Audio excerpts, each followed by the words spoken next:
आज करतोय व्हेज मोमोज जे बाहेर सर्रास खाल्ले जातात। सारणासाठी थोडं तेल घ्यायचं, 1 चमचा आलं लसूण पेस्ट, हिंग थोडं, तडतडलं की त्यात बारीक चिरलेला एक कांदा घालायचा, तो थोडा परतायचा।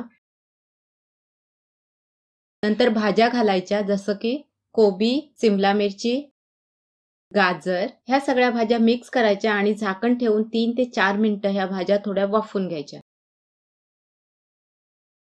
थोड्या भाज्या वाफवल्यानंतर अर्धा धणेपूड, जिरेपूड, काळी मिरी पूड, साखर, चिली सॉस, सोया सॉस हे सगळं मिक्स करायचं। भाज्या 2 ते 3 मिनिटं मीठ टाकून थोड्या शिजवून घ्यायच्या। थोड्या वेळाने हे भाज्यांचं सारण आपलं तयार आहे।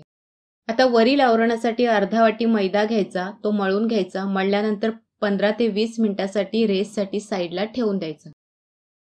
बाहेर जेव्हा आपण मोमोज खायला जातो तेव्हा वेगवेगळ्या शेपमध्ये मोमोज अवेलेबल असतात। त्यातल्या कोणत्याही शेपमध्ये आपण मोमोज करू शकतो।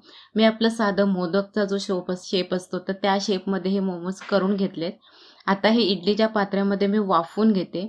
जेवणाच्या काही रेसिपी आहेत ते झटपट होतात, पण काही रेसिपी असतात त्या आपल्याला क्रिएटिव्हिटी, आपल्याला वेळ द्यावा लागतो। तर हा मोमोजचा हा प्रकार तोही असाच आहे। त्याच्यासाठी थोडं आपल्याला जेव्हा वेळ असेल तेव्हाच हे करायला पाहिजे, जेणेकरून आपण जे व्यवस्थित शेपमध्ये आपण मोमोज करू शकतो। रेसिपी पाहिल्याबद्दल थँक्यू। अशाच रेसिपी यापुढे येत राहतील, त्या तुम्हाला पाहिजे असतील चॅनलला सबस्क्राईब नक्की करा।